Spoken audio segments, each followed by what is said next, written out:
হরে কৃষ্ণ। হিন্দু সনাতন ধর্মে সবথেকে শ্রেষ্ঠ ব্রত হল একাদশী ব্রত। আমাদের প্রত্যেক সনাতন ধর্মীয় মনুষ্যজীবের কর্তব্য এই ব্রতটি শ্রদ্ধা সহকারে পালন করা। আজকে জেনে নেব একাদশী ব্রতটি নামকরণ কোথা থেকে হয়েছে বা এই ব্রতটির উৎপত্তি কোথা থেকে, তারই কিছু তত্ত্ব আজ আলোচনা করব।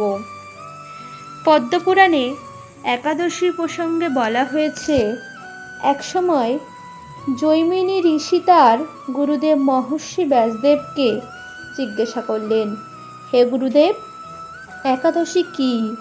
একাদশীতে কেন উপবাস করতে হয়? একাদশী ব্রত করলে কি লাভ? একাদশী ব্রত না করলে কি ক্ষতি? এসব বিষয়ে আপনি দয়া করে বলুন।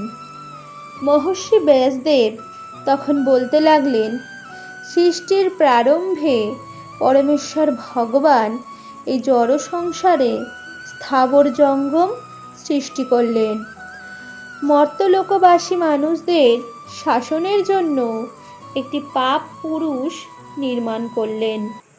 সেই পাপ পুরুষের অঙ্গগুলি বিভিন্ন পাপ দিয়ে নির্মিত হলো। পাপ পুরুষের মাথাটি ব্রহ্মহত্যা পাপ দিয়ে, চক্ষু দুটি মদ্যপান, মুখ স্বর্ণ অপহরণ, দুই কর্ণ গুরুপত্নী গমন, দুই নাসিকা স্ত্রী হত্যা, দুই বাহু গোহত্যা পাপ, গ্রীবা ধন অপহরণ, গলদেশ ভ্রূণ হত্যা, পক্ষ পরস্ত্রী গমন, উদর আত্মীয় স্বজন বধ, নাভি শরণাগত বধ, কোমর আত্মশ্লাঘা, দুই উরু গুরু নিন্দা, শিষ্ণু কন্যা বিক্রি, মলদার গুপ্ত কথা প্রকাশ পাপ, দুই পা পিতৃ হত্যা, শরীরের রোম সমস্ত উপপাতক। এইভাবে বিভিন্ন সমস্ত পাপ দ্বারা ভয়ঙ্কর পাপ পুরুষ নির্মিত হলো। পাপ পুরুষের ভয়ঙ্কর রূপ দর্শন করে ভগবান শ্রী বিষ্ণু মর্তের মানব জাতির দুঃখমোচন করবার কথা চিন্তা করতে লাগলেন। একদিন গরুরের পিঠে চড়ে ভগবান চললেন যমরাজের মন্দিরে। ভগবানকে যমরাজ উপযুক্ত স্বর্ণ সিংহাসনে বসিয়ে পাদ্য অর্ঘ্য ইত্যাদি দিয়ে যথাবিধিদার পূজা করলেন। যমরাজের সঙ্গে কথোপকথনকালে ভগবান শুনতে পেলেন, দক্ষিণ দিক থেকে অসংখ্য জীবের আত্মকন্দন ধ্বনি। প্রশ্ন করলেন, এ আত্মকন্দন কেন? যমরাজ বললেন, হে প্রভু, মর্তের পাপী মানুষেরা নিজ কর্মদোষে নরক যাতনা ভোগ করছে। সেই যাতনার আত্মচিৎকার শোনা যাচ্ছে। যন্ত্রণা কাতর পাপাচারী জীবদের দর্শন করে করুণাময় ভগবান চিন্তা করলেন, আমি সমস্ত প্রজা সৃষ্টি করেছি, আমার সামনেই ওরা কর্মদোষে দুষ্ট হয়ে নরক যাতনা ভোগ করছে।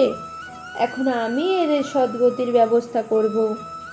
ভগবান শ্রীহরি সেই পাপাচারীদের সামনে একাদশী তিথিরূপে এক দেবী মূর্তিতে প্রকাশিত হলেন। সেই পাপীদেরকে একাদশী ব্রত আচরণ করালেন। একাদশী ব্রতের ফলে তারা সর্বপাপ মুক্ত হয়ে তৎক্ষণাৎ বৈকুণ্ঠ ধামে গমন করল। শ্রী ব্যাসদেব বললেন, হে জৈমিনী, শ্রীহরির প্রকাশ এই একাদশী সমস্ত সুকর্মের মধ্যে শ্রেষ্ঠ এবং সমস্ত ব্রতের মধ্যে উত্তম ব্রত।